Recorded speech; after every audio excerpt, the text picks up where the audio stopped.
Ryan, let's start with you. Obviously, we've got to deal with the details on the ground and then the potential consequences.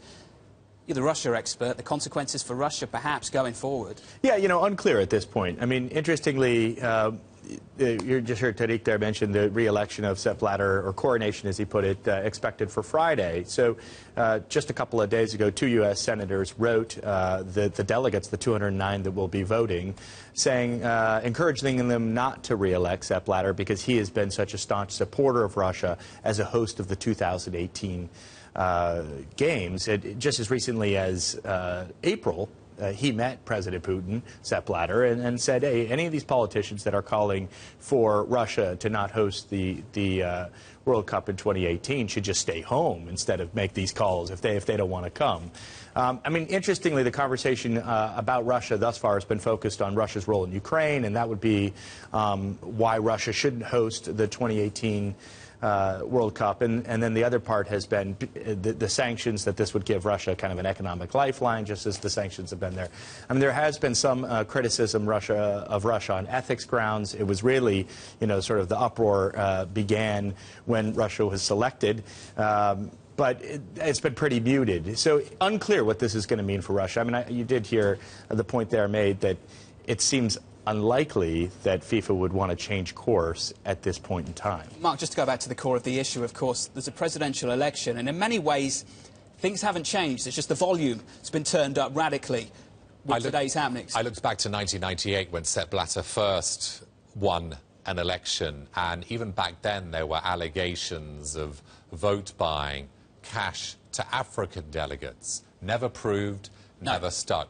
We are 5 elections on. 2015, it's Sepp Blatter versus Prince Ali bin Al Hussein of Jordan, King Abdullah's brother, the son of the late King Hussein. Nobody gives him a chance. But does it change things now?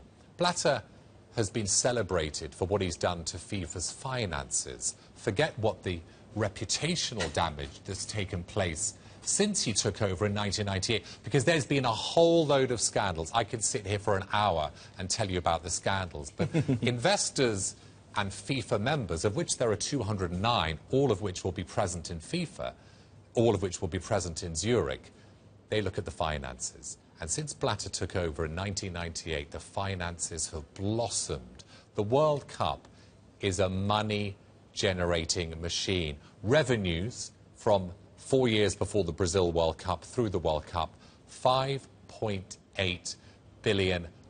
Every single member association gets a £250,000 annual grant on top of a $500,000 bonus. That's the issue, from the World isn't it? Cup. That's going to be the issue, Mark, and money talks, as you say, and over the last 12 months, the big issue has been sponsorship. Yes, and how Havelange, who preceded Sepp Blatter, he taught Blatter the way of winning elections, which was, don't focus on the Brazils, don't focus on the Germanys, focus on the Cayman Islands, focus on Montserrat, which has got tens of thousands of inhabitants.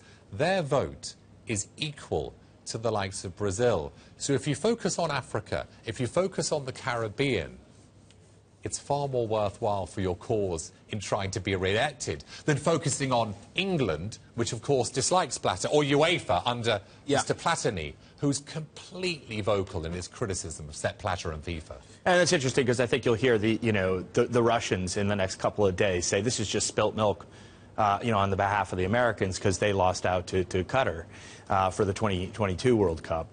And the U.S. was one of the countries that lost out to Qatar. That's right. It was down to the two of them in the final vote. And, Bill Clinton went there. It was a really high-profile sort of campaign to win the World Cup in 2022, and it didn't go anywhere.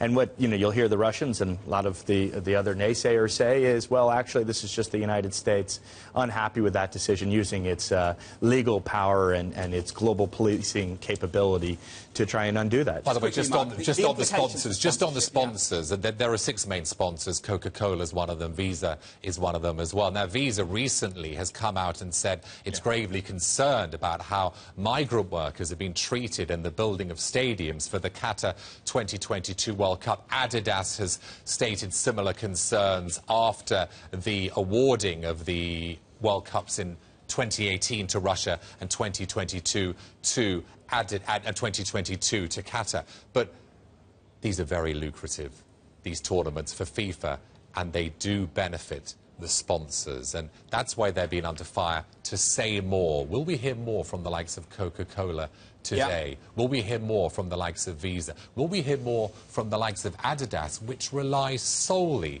on its football since the 1970s for its success?